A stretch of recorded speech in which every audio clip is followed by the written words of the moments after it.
네, 오늘은 대강절 두 번째 주일입니다. 어제까지 해가지고 지금 본당하고 또 교회 바깥에 외벽에 성탄 장식을 추운 가운데 많이 동참해 주셔서 하셨는데 정말 수고한 분들 많이 계십니다. 하여튼 제가 대표로 감사를 드립니다.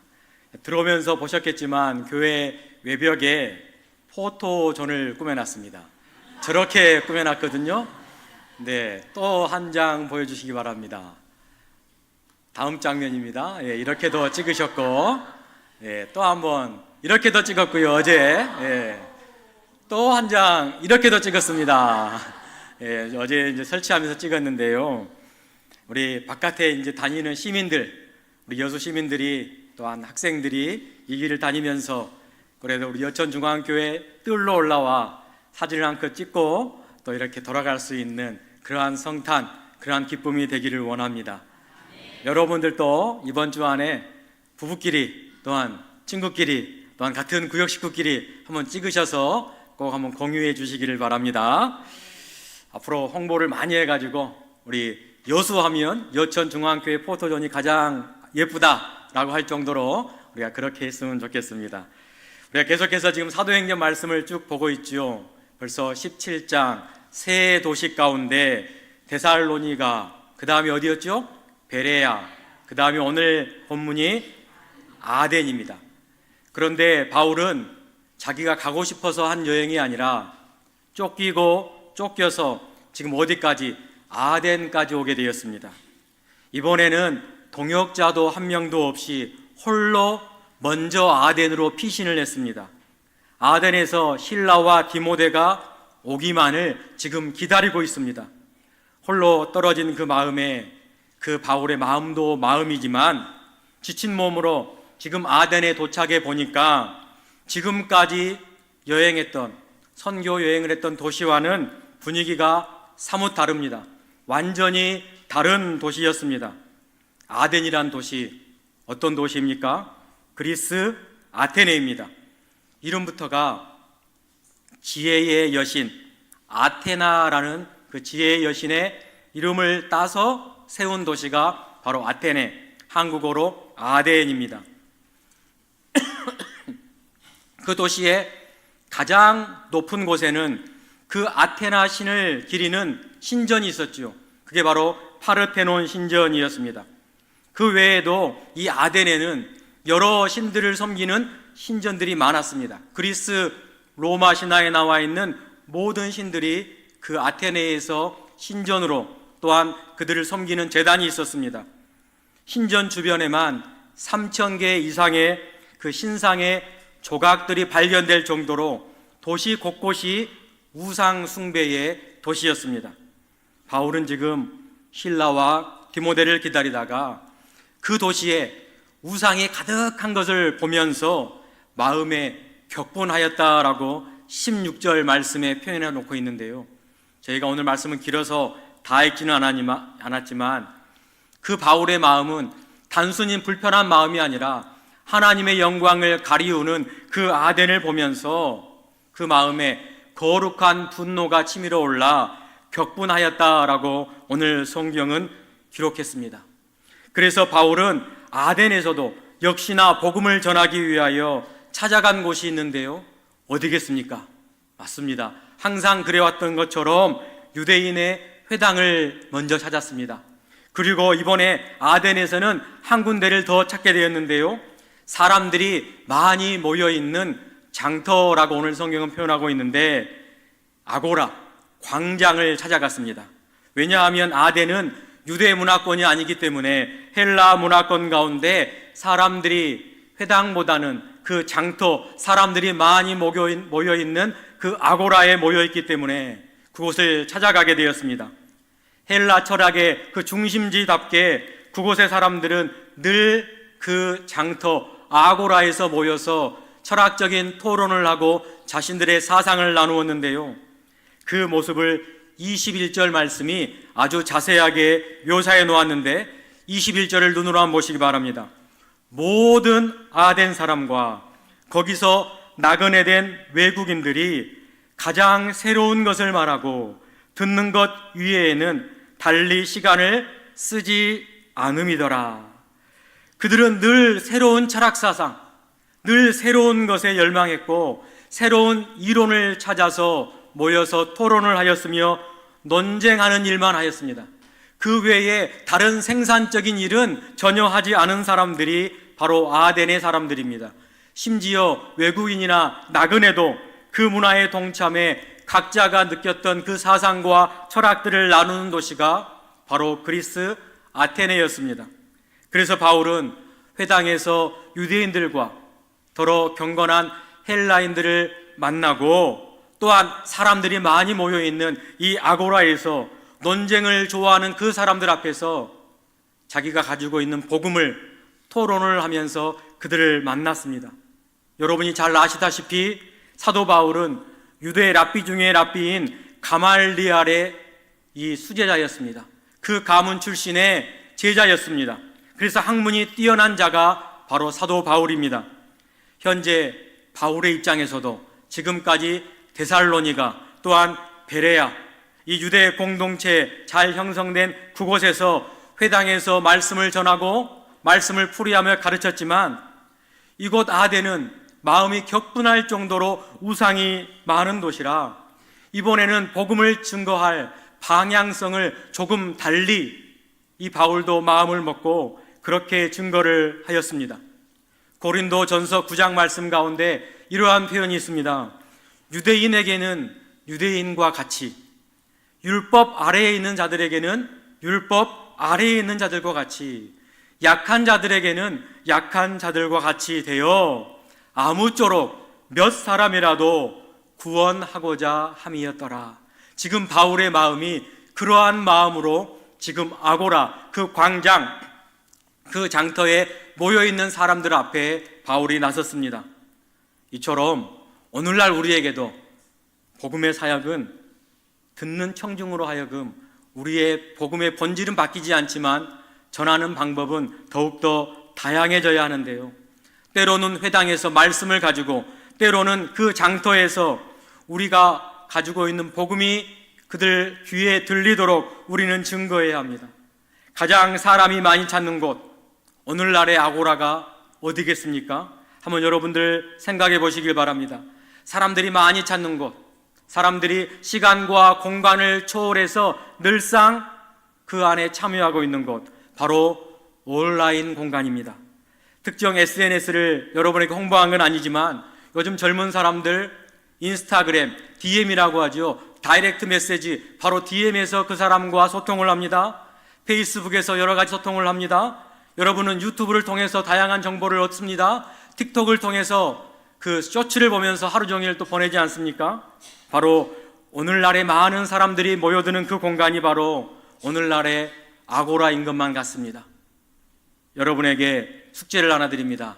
오늘 예배가 다 끝난 후에 바로 가지 마시고 식사를 하신 후에 교회 외벽에 있는 그 크리스마스 성탄 트리 포토존에서 사진을 꼭 찍으셔서 여러분이 활동하고 있는 여러 가지 페이스북이라든지 여러분이 카톡에 있으면 프로필 사진도 바꿔보시고 푸사라고 하죠. 바꿔보시기도 하고 여러분들 모임 가운데 혹시 믿지 않는 모임이 있다면 그곳에 한번 여러분 사진, 내가 대림절 둘째 주에 이렇게 아기 예수를 기다리면서 사진을 찍어 놓으라 하면서 복음을 증거하는 간단한 이렇게 실천할 수 있는 여러분이 되시기를 주님의 이름으로 축원합니다. 바울이 지금 아고라로 찾아간 것처럼 오늘날 우리의 아고라에서도 언제든지 얼마든지 여러분들은 전도할 수 있다는 사실. 그런데 바울은 여기에 멈추지 않았습니다. 여기에 한 발짝 더 나아갔습니다. 2000년 전 그 그리스 아테네의 장터에 바울은 찾아가 복음을 위해 그들과 논쟁을 하였습니다. 그런데 그 논쟁을 가리켜 오늘 본문 18절인데요. 눈으로 보시면 그 논쟁을 표현하기를 쟁론하였다라고 합니다. 쟁론. 투쟁할 때 그 뒤에 나온 쟁입니다. 토론을 어떻게 하였느냐? 투쟁하듯이 굉장히 팽배하게 토론을 했다라고 오늘 성경은 기록해 놓고 있는데요. 왜냐하면 그 아고라에 있었던 사람들, 에피쿠로스 학파의 철학자들, 또한 스토아 학파의 철학자들이 그 아고라에 있었기 때문에 그들과 복음을 가지고 투쟁하듯이 쟁론을 하였습니다. 과열되게 논쟁을 하였습니다. 여러분, 에피쿠로스 철학자들, 그들의 가르침은 마음의 평온한 상태, 마음이 잔잔한 상태가 가장 좋은 쾌락이라고 가르칩니다. 그래서 여러분들이 중고등학교 때 에피쿠로스 학파 리꼬르 쾌락주의라고 배웠는데, 이 우리의 그 쾌락이 아니라 마음의 평안한 상태를 그들은 추구했습니다. 그래서 인간의 불필요한 욕망들을 하나하나 없애는 게 이들의 주된 관심사였습니다. 그렇기 때문에 죽음도 두려워하지도 않고요, 더욱이 이들은 신이 인간들 역사에, 인간사에 관여하지 않는다라고 가르치는 학파가 에피쿠로스 학파였습니다. 신도 두려워하지 않고 죽음도 두려워하지 않고, 그들에게 하나님의 존재를 증명하기 위하여 바울은 심히 그들과 논쟁하였습니다. 또한 스토아 학파는 어떻습니까? 우주 자체가 신이라고 믿는 자들입니다. 또한 그 신이 우주라고 주장을 하면서 그 우주 안에는 인간의 이성, 가장 여러분들 두뇌, 이 머리의 이성이 그 모든 걸 주관한다라고 하기 때문에 인간의 이성으로 우리는 행복해질 수 있다라고 주장하는 사람들이 스토아 학파의 사람들이었습니다. 왜 심한 논쟁이 되었겠습니까? 바울이 전한 하나님에 대하여 그들은 당혹감을 가지고 바울의 말을 들었기 때문입니다. 하나님은 우주를 창조하신, 그것도 인격적인, 나와 대화가 가능한 인격적인 존재라는 사실을 증거하였는데 받아들이기 어려웠고, 하나님은 우주 공간이 아니라 우주 공간 밖에 초월하며 하나님이 계시는데 그들에게 설명을 해봤자 그들이 쉽게 용납되지 않았으며, 인간의 이성이 우리의 행복을 준다라고 하였는데 바울은 하나님께서 우리에게 구원을 주심으로 말미암아 우리에게 평안함을 주셨다라고 증거하자 그들은 받아들이기가 쉽지 않았습니다. 거기에다 바울은 마지막으로 예수 그리스도가 메시아 되심을 거침없이 이야기하였고, 그의 죽음과 부활이 증거가 된다라고 그들에게 설명하기 시작하였습니다.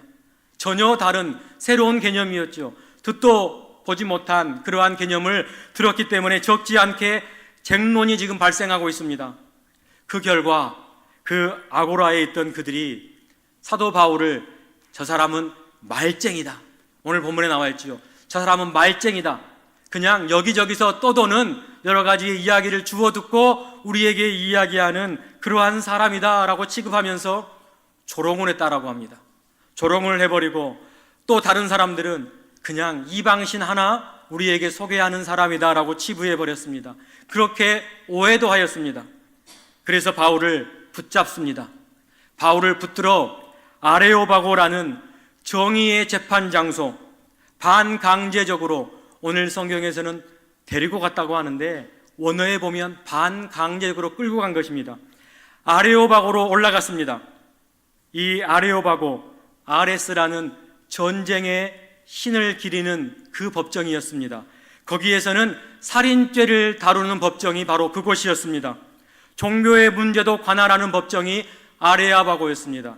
또한 새로운 사상들을 검증하고 조사하는 것이 바로 아레오바고 법정이었습니다.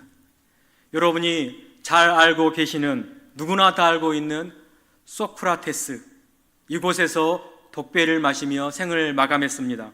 기원전 399년, 바울로 하면 한 400에서 500년 전 사람인데요, 그의 나이 70에 소크라테스는 그 당시의 청년들을 철학적인 사상으로 타락을 시켰다라는 이유, 또한 국가의 신을 믿지 않는다는 이유로 기소가 되어 이 아레오바고 법정에서 다수결의 결론에 의하여 독배를 마시며 사라지게 되었는데요, 그곳이 바로 400년 후에 지금 바울이 아레오바고로 끌려가서 지금까지 증거했던 그 복음을 지금 평가받고 있는 자리입니다.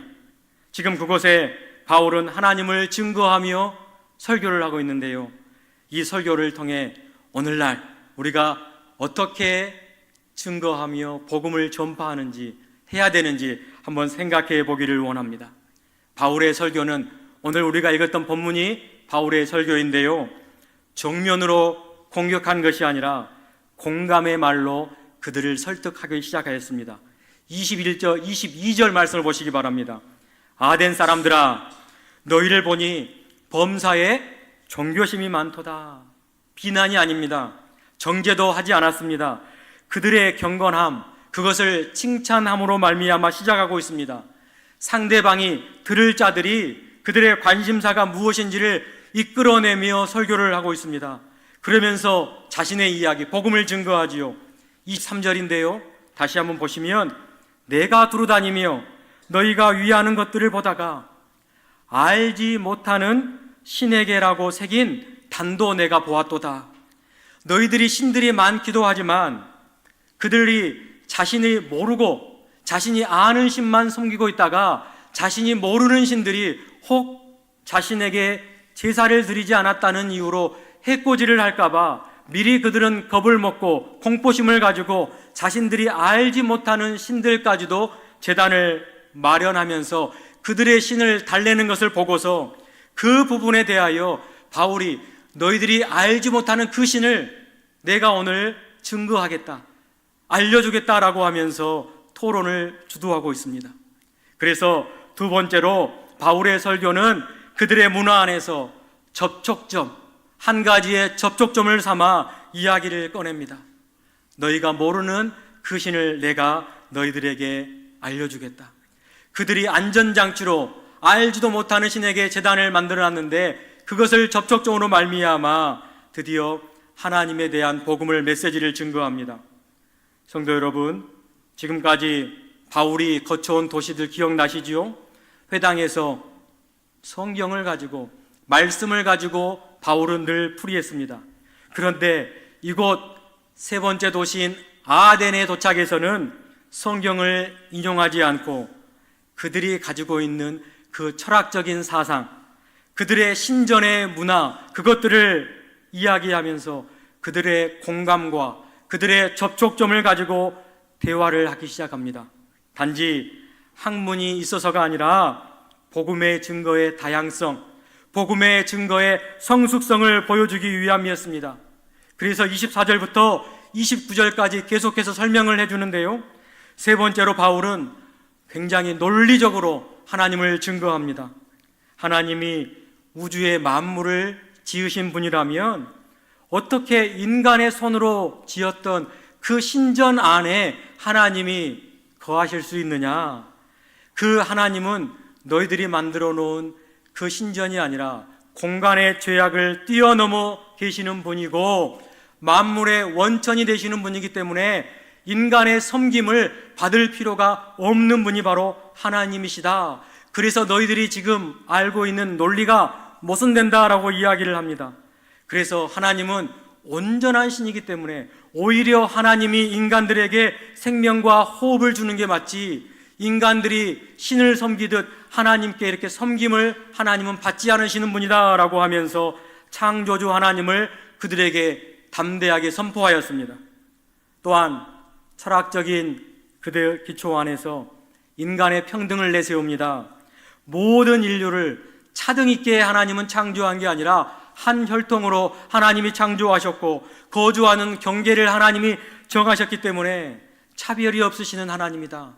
너희들도 지금 그 차별이 없으신 그 하나님은 언제나 발견할 수 있도록, 멀리 계시지 않고 더듬어 알 수 있도록 가까이 계시는 하나님이시다라고 그들에게 논리적으로 변증을 하고 있습니다. 이 논증을 통해 사도 바울은 무엇을 지금 증거하고 말하고 싶었겠습니까? 단순히 철학적인 그 토론이 아니라 네 번째로 그들에게 회개와 심판이 있음을 선포하고자 했습니다.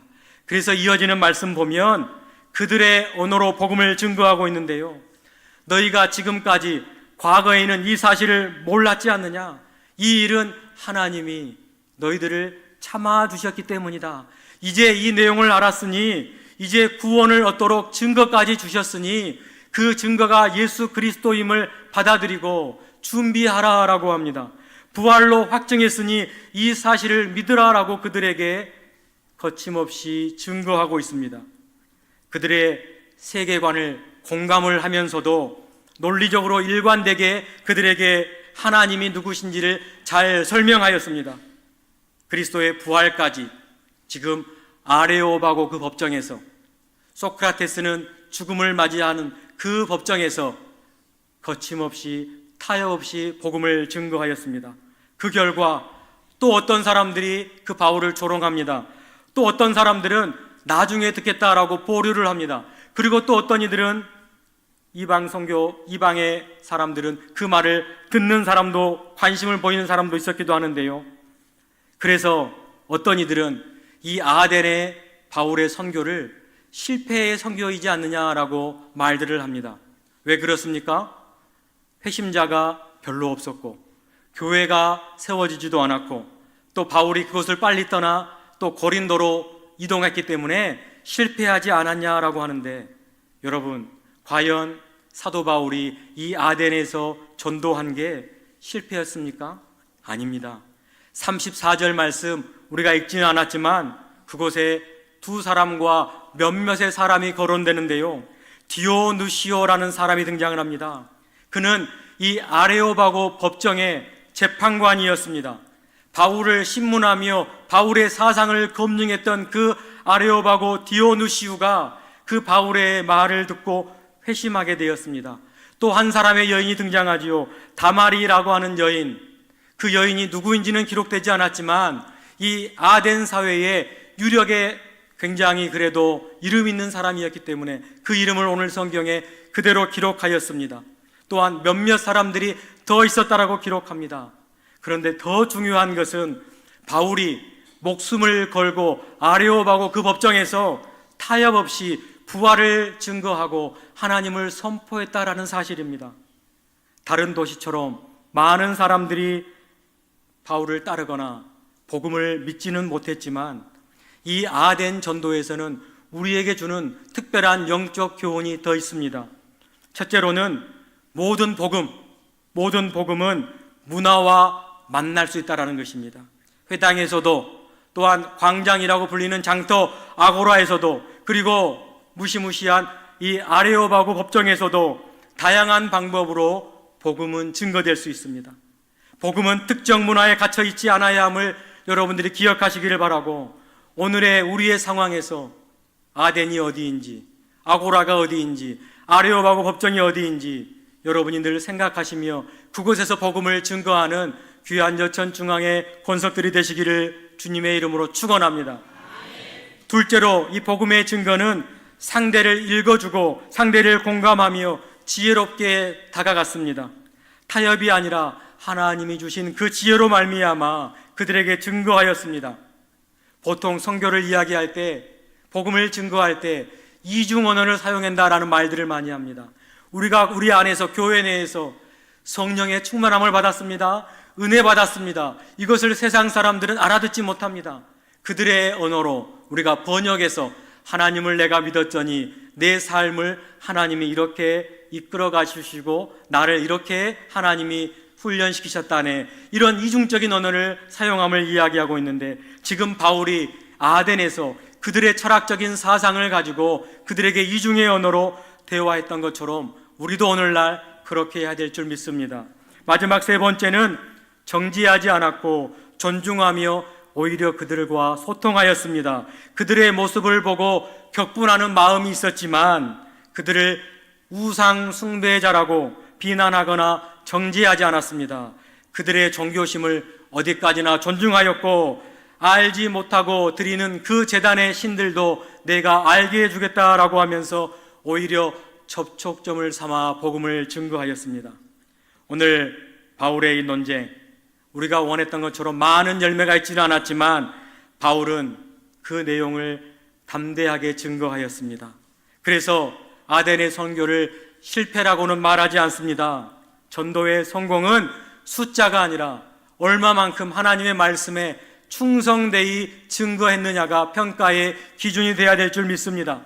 지금 바울은 지혜롭게 아고라에서, 아레오바고 법정에서 복음을 증거했습니다. 사랑하는 성도 여러분, 여러분의 아덴은 어디입니까? 하나님을 모르는 사람들이 가득한 여러분의 직장일 수도 있습니다. 또한 복음에 무관심한 가족이 될 수도 있습니다. 또한 온라인 공간이 현대 사회의 아고라가 될 수 있습니다. 여러분의 아레오바고는 어디입니까?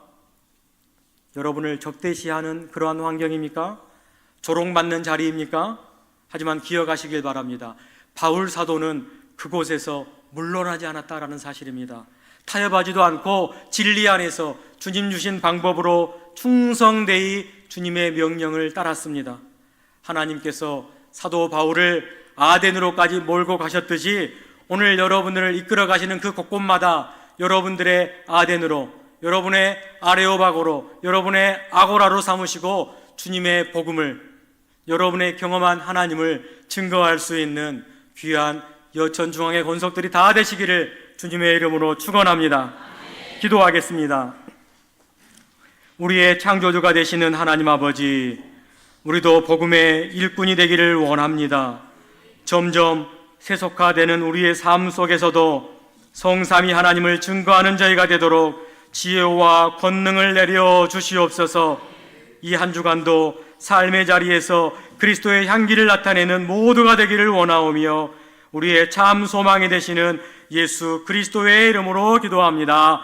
아멘.